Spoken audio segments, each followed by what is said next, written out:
Hello, everyone. Welcome to the show. I'm excited to be joined again by my friend and business partner, Mr. Michael Vincent. We love doing these podcasts on sales growth, and you got to see the video to see his intro.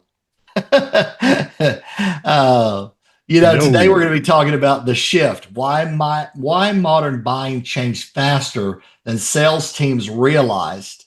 That's our big one for today. We're going to cover 6 key trends today. So that's our big topic for the day. How are you doing, Michael?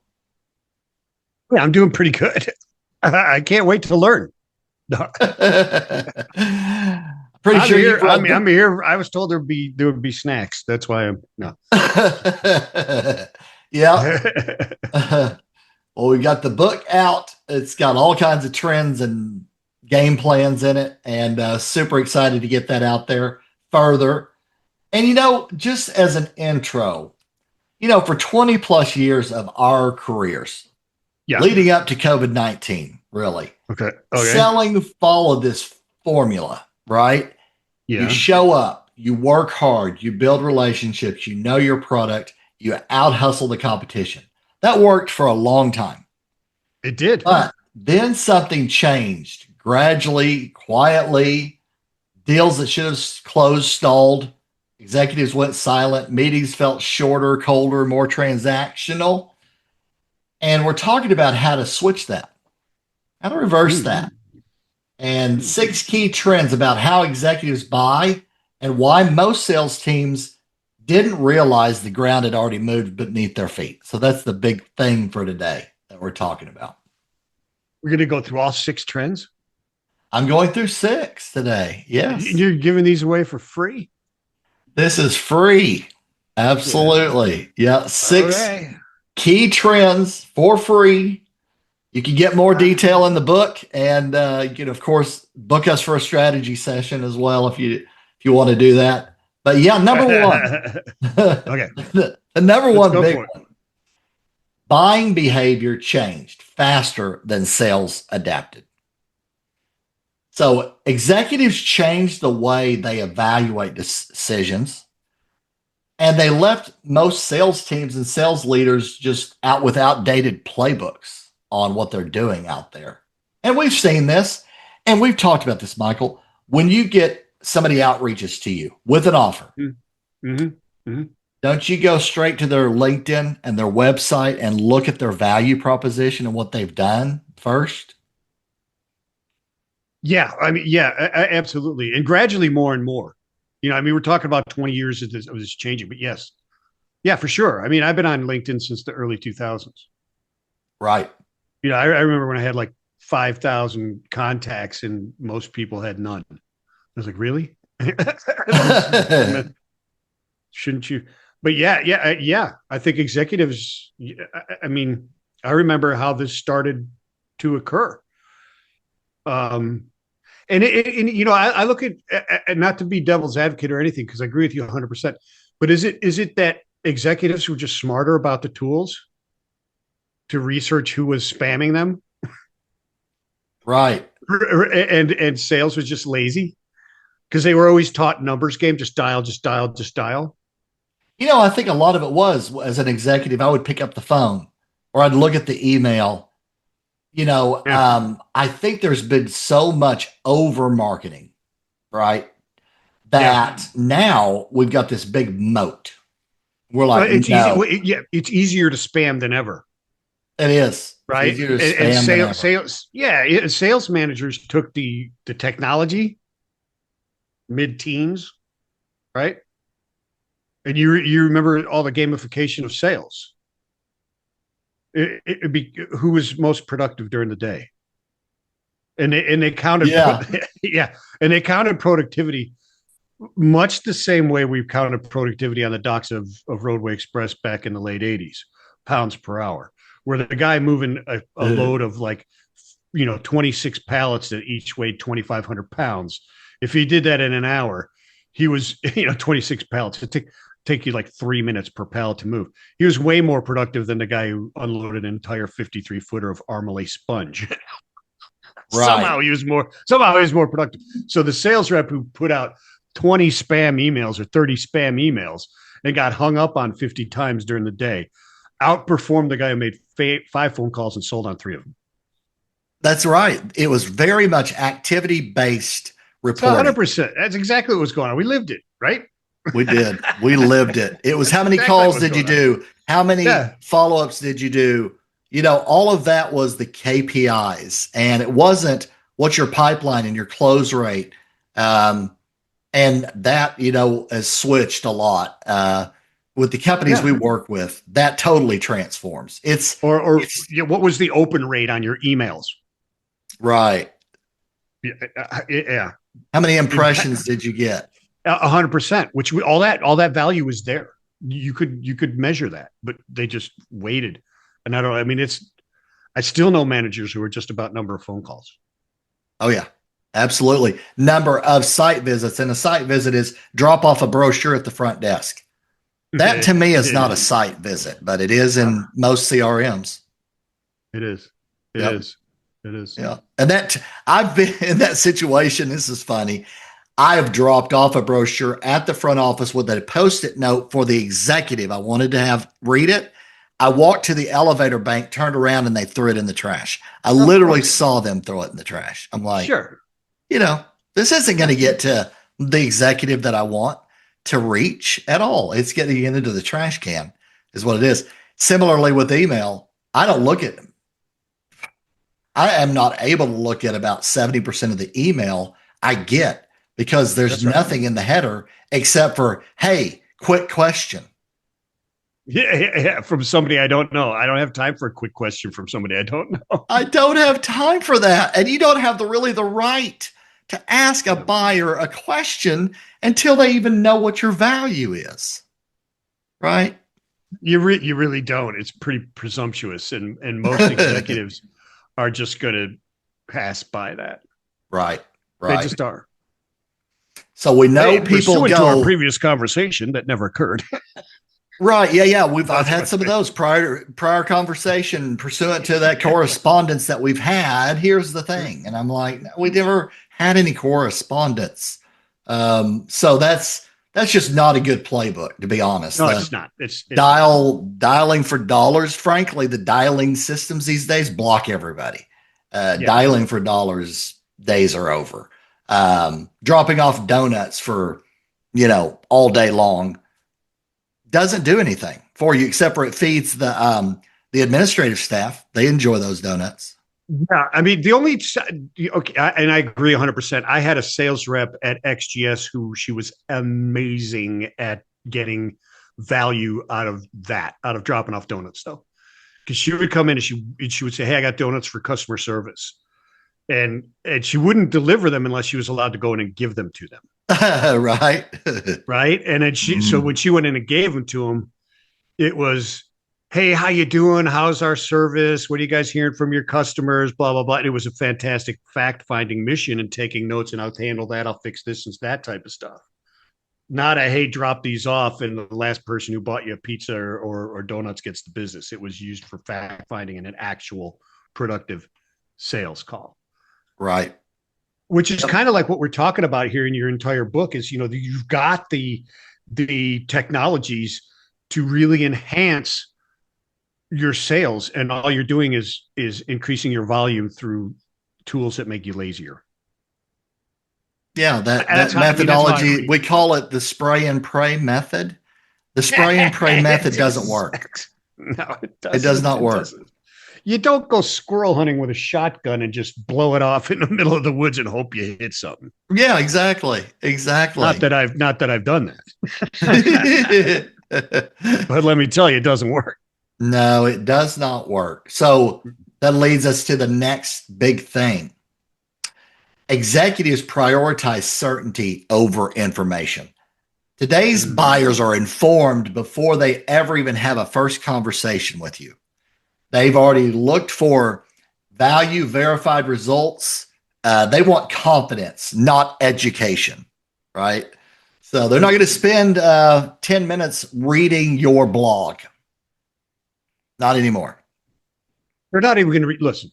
They're not even going to respond to your comment and or DM on LinkedIn unless they go to your profile and there's more than just you graduated from Joe's College in Somewhereville, United States, and had one job. How many times have you done that, Andy? 3 times today. I looked at a person's LinkedIn profile and went, no. Yeah. Oh, yeah. Many It's times today. per week. Yeah, I did it 3 times today. Yeah. Many times per week. I get an offer of some sort. In fact, I'm getting more and more now. The funny thing is, publishers wanting to publish me because I'm an author.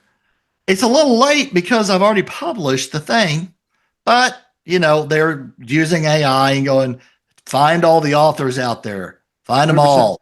And then we're spraying them on, hey, we book release, we publish, we do all this stuff. And I'm like, yeah, well, I've already done that. But that's just an example.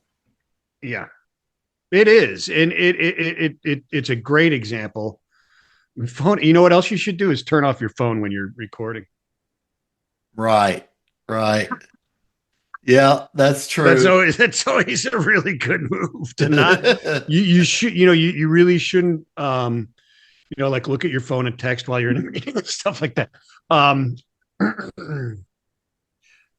But it is something that people overlook all the time. Throwing up over on an executive doesn't work anymore. You can't BS them. You can't baffle them with BS, as we used to call it, right?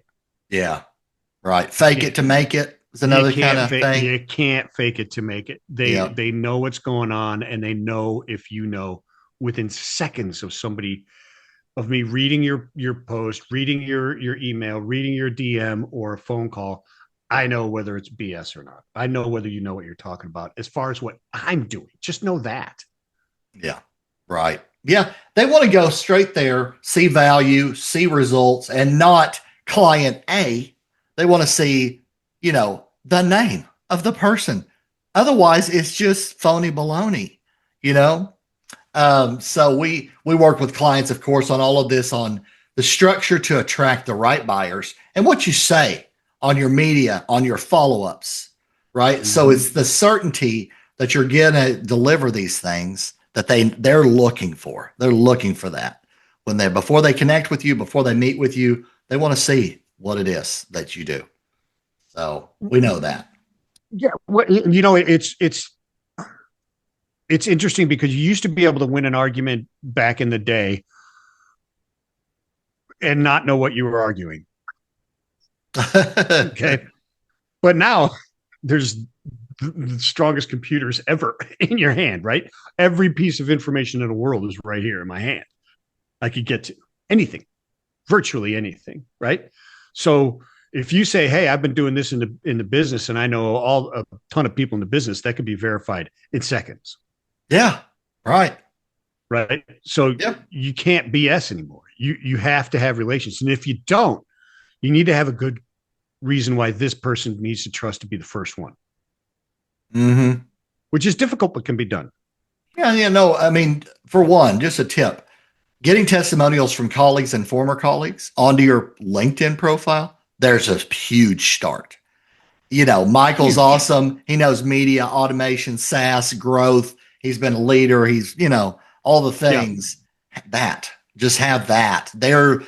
I go to their profile. I don't see any recommendations and, not nearly as many connections as I've got. And then there's no value prop they're trying to do a value prop through a resume kind of thing. And it's like, I have to dig to figure out what is the value proposition. Yeah. And I don't have the time to dig, for the info. So just needs to be really clear there that there's certainty over a plethora of information. So that's number 2. Number 3, traditional influence methods lost effectiveness. So before, in sales, rapport, persistence, pitching really solidly mattered much more than it does today, because today is driven by risk avoidance and accountability and teams of people, right? So the days of you got a hold of a VP, you said, hey, love to meet for dinner, sit down. They like you. You say, I've got this thing. They go, you know what? I can make that decision. I'll just spend the money and then we'll see what happens, right? We'll fly. We'll fly Yeah. with it. Not anymore. You've got legal compliance, Got great tickets to the operations. CMA awards. That's what it Oh, was. It used to be. You're telling me the Tommy Boy method of selling doesn't work anymore? right? Oh Yeah. my gosh. The amount of, honestly, I've heard of stories of people flying someone to a ski resort. Oh yeah, hell yeah, all kinds of stuff like that. There was so I mean, there's businesses and they still exist that have corporate sales event planning. So you can spend anywhere from 5 to 25, maybe even more grand, and get packages to the Masters. You can do that right now. I can send you the phone number if you want it. Yep. You get a house, you get passes, you get a chef, you could get all kinds of stuff and take 10 of your clients. And this people still do that. Yeah. They still Yeah. do it. Well, we're really catered towards small to medium businesses that need growth and they don't have $1 million event budget, right? No, well, yeah, but most of those are just relation. They're doing those relations and they're partners and they're doing all this kind of stuff. Anyways, you're not going to get business by doing that. You're not going to get new business by doing that. You're not going to go into somebody say, "Hey, I'm not as good as the other person, but I got tickets to Augusta." They'll go to Augusta most, but then you won't get the business anyways. Right. And the other thing on that front, Sarbanes-Oxley rules and SEC rules, Securities Exchange Commission, they Yeah, make it to where these executives of the larger companies don't even want to do it because it's not worth the HR and compliance headaches. Like, just don't even anymore because I can't do it. I can't go there. I can't be in your box at the stadium. I can't do these things because that's considered too big of a giveaway. Listen, you and I just dealt recently, right before the holidays, with a company that got bamboozled by report persistence and pitching. Yeah. And they knew it. Yes. And they wanted to, at that time, they had to wait to contract with us because we'd actual proven results and we actually know what we're doing. We weren't rapport persistence and pitching selling. We were showing them actual value and results. But they had to wait like 4 or 5 months to get out of that. They're never making that mistake again. Yeah. But you know what I'm talking about. I do know exactly the one you're talking about. Yeah. I mean, that it still happens, and you may get lucky as one of these people and nail one of those people, but word travels fast, my friends. It does indeed. It travels very, very quickly. Bad word travels, I think, more quickly. Oh, yeah, Bad news travels absolutely very quick. Absolutely, it does. Yeah. Yes, Yeah. absolutely. Which really leads into the next thing we were talking about. Decision making is now complex and non-linear. So modern purchases involve multiple stakeholders, not just one executive. So frankly, I could take the VP of Ops out to a really nice steak dinner. He still has to go to the CFO and the head of compliance before he can do anything anyway. So, Yeah. you can spend that money on the steak dinners and so forth, but the decision is not a single person anymore. And I went through this training, BANT-C, budget authority, need, timing, compliance. The thing about that is, and it was rolled out to thousands of companies, many thousands. The problem with that one is a decision is no longer a person. It doesn't matter if they've got the budget and authority. It's still going to be a group of people before you do anything of any significance whatsoever. It's going to be a group. It's really interesting, but I mean, it's 100% accurate, but it's interesting how that evolved, right? And we could go into that and unpack that for forever and ever and ever. But the fact of the matter is that it's very, very true.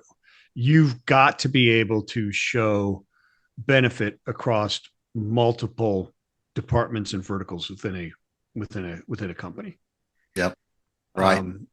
It's just the way it is now. Your services are so integrated across all the different layers or verticals within a company that you're just not siloed anymore. It's not there anymore. You can't walk in the back door and the shipping manager sitting there at a little desk with service maps on the wall. Right. And you look at a couple of the invoices that are laying on his desk and you undercut the competition by a couple cents. Doesn't work that way anymore. No, and in fact, practical. I worked for a large manufacturer called Seagate hard drives, and I worked in. I got one sitting right here. Yeah, right. I was in the contract negotiations area. Yeah, we had a methodology for anything over 50,000 had to go through a system approach of decision between at least 5 people, at least. And that it was the system. You're not going to come in to a VP of IT and say, I've got this rack of servers for 50% off, buy it today and get a deal done. Right. It ain't going to happen. It's boop, nope. In fact, we had to sign paperwork, which I understand. I've been with 2 very large organizations that make you sign these policies that you're not going to do that. You're not going to go do an outside deal and get a close on your own. It's got to be a decision with a team. So, yeah. Well, as the internal systems become more and more integrated with each other and smarter, that involves many more stakeholders. Right. I mean, if you just take like a brokerage house, for example, you used to have, you'd have your TMS that was just a very simple, archaic TMS. And now that is involved across everything. You have TMSs that start in your ERP system and end in the CFO's office and everything in between. Right. Right. So you can't just walk in and impact this person here who's controlling shipping. It doesn't work that way anymore. It doesn't happen. And that's across all kinds of different, all the industries are like that now. When you start talking about the functions of the reality of, and it's not even AI, you can call it AI. I think AI is kind of people toss around all over, very, very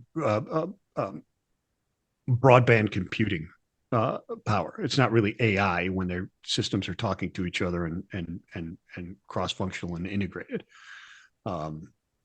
Yeah, something completely different than that. But anyways, that's why that happens, right? It's just there, and you need to understand that you are selling to the C-suite, not a C-suite person, but to the entire suite. Right. Absolutely. And it used to be, hey, it was a shipping manager was my guy.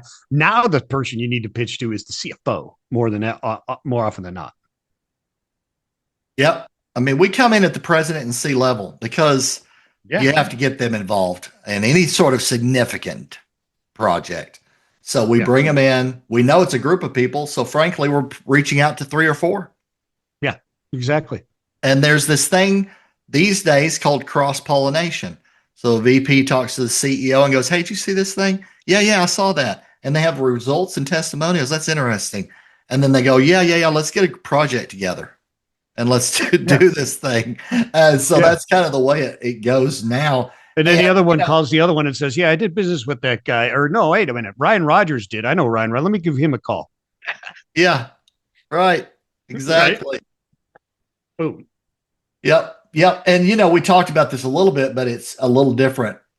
Number 5, digital credibility. So proof is now required before the very first conversation. So it used to be you could get somebody on an email chain back and forth, get them on a phone call. Hey, here's what's going on. Not anymore. I mean, I actually did an exercise recently when I called a bunch of folks, and the phone systems, they block you. If you don't know their extension, you're not getting through. So Now, the only other thing you can do is go search for their mobile, but then you're calling somebody's mobile phone and going, Not "Hey, cool. I'm Andy, and I've got this system and it works." And people are like, "No, you just ticked me off." So that's not a good way to do it. But digital credibility and results and validation is really what executives engage with now, right? They engage with that content. They engage with those emails. They engage with that. It's digital first, really.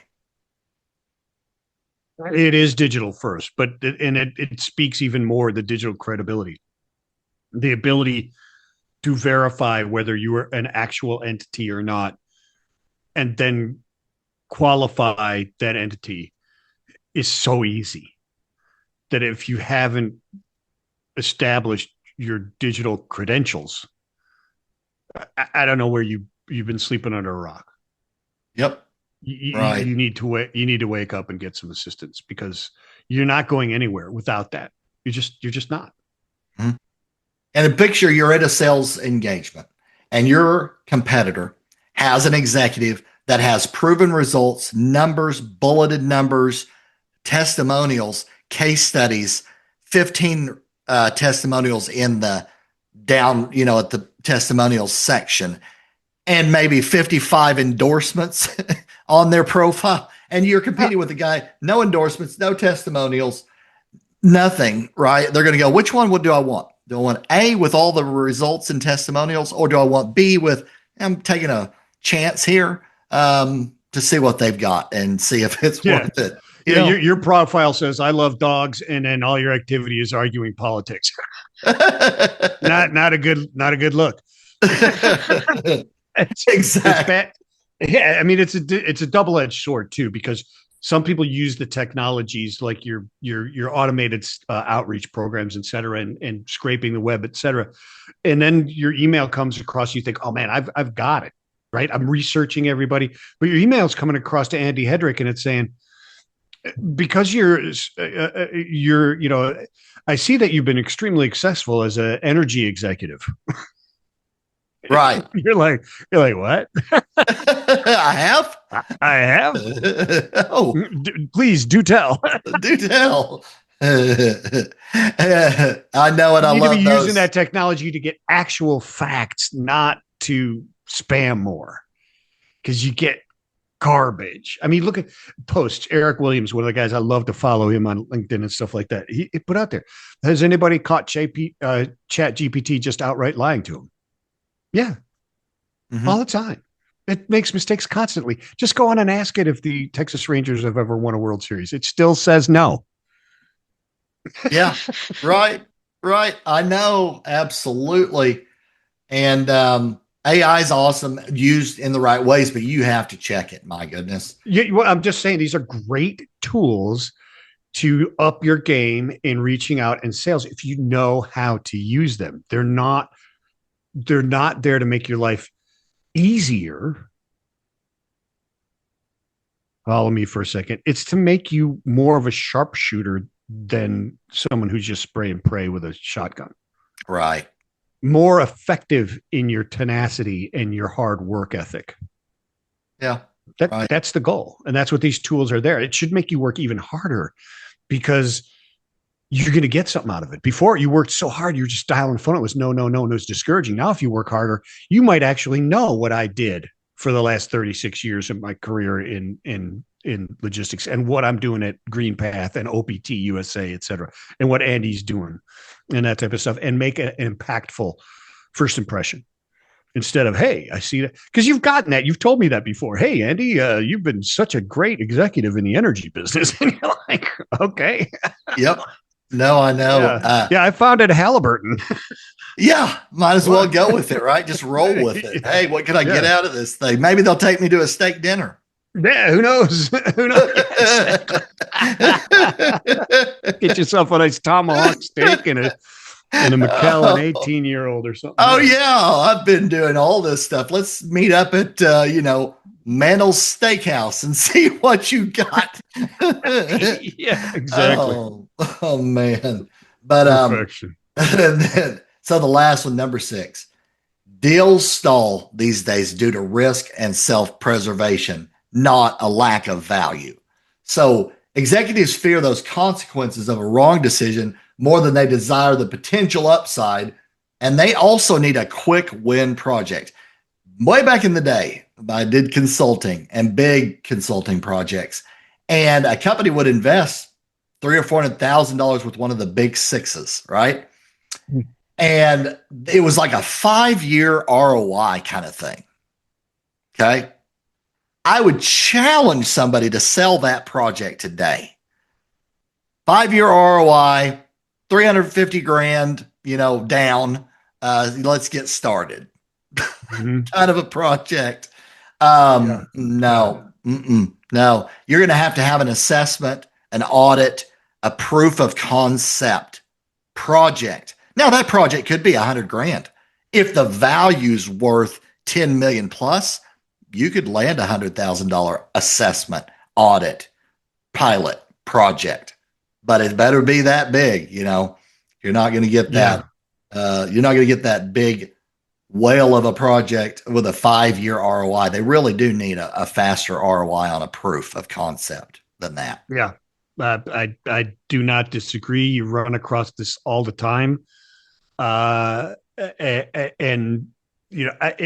across all modes or all the industries. It is exactly right. And it's one of the reasons that I believe, I don't know which begat which, but the complex decision making is either a result of this or this is a result of that.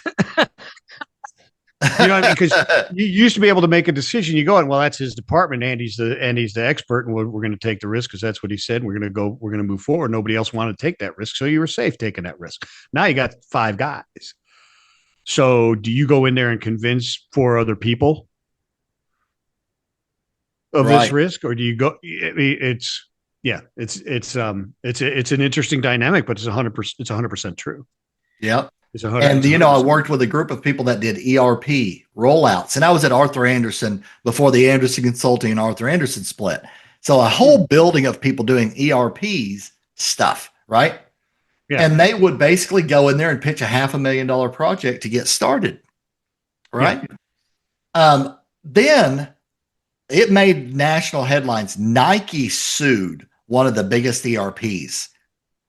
And because they didn't deliver on what they're supposed to deliver on $1 million project. And then I remember talking to the people that were working in the ERP side, and they're like, everything just changed because nobody's going to do a $500,000 project now because they're suing the ERP for major league millions of dollars. And so now everybody, they were all talking about it. Like, that changes everything. Like, we're going to have to do something different than that. Can't afford to get sued by Nike, Well, and the thing is, this is it goes back to the very early stages of the sales process, of your attention to the different steps along the cadence of selling somebody, of building that value and reducing those risks, which I believe your book says something about that. What's it called? Oh yeah, 2V2R system.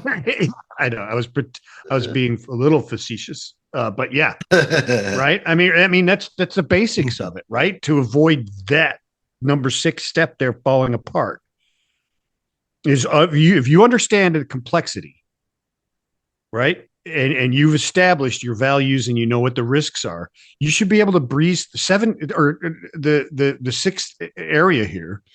The deal, the risk of falling apart through the self-preservation or risk avoidance should have already been handled before that even get to that. That's very true. I'm glad you brought that up. You really need to bring it into the conversation. Risk and resistance, the risk and internal resistance. You say in your pitches, yeah, they were concerned about these things. We did this and that to overcome that. And then we moved forward and got all these kinds of results. There, you might as well do it, because otherwise what happens is they're going behind closed doors and talking about risk and resistance, internal resistance behind your back. They need to have those answers. They need to have those answers from you already. Yeah. Right. So, I mean, right. So it's got to be, that's your, once you, I've targeted this business. They can use my stuff. I do have benefits. I can bring them value. The rest of it is, how do I avoid them thinking there's too much risk and not making the decision? That's the rest of the process. Right.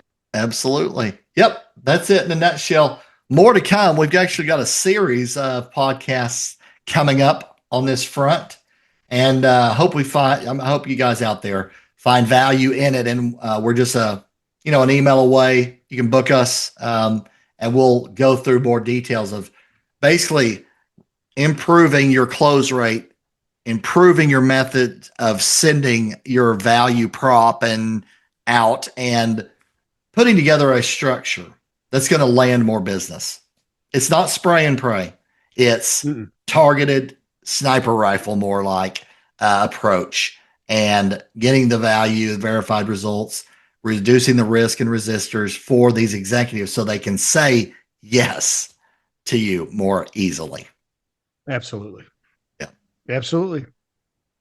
So more to come. And thanks again, as always, Michael, for coming on and sharing insights and stories. It's always fun. You're welcome, brother. You're welcome. Thanks for having me. You can book us for your next bar mitzvah or birthday party, or no, just kidding. We could do a little MC work. We could do some MC. Yeah, we could do that. We could spin some tunes for you, whatever. So more to come on this. Thanks for listening or watching, everybody. And we will see you again on the next one. Take care. Peace.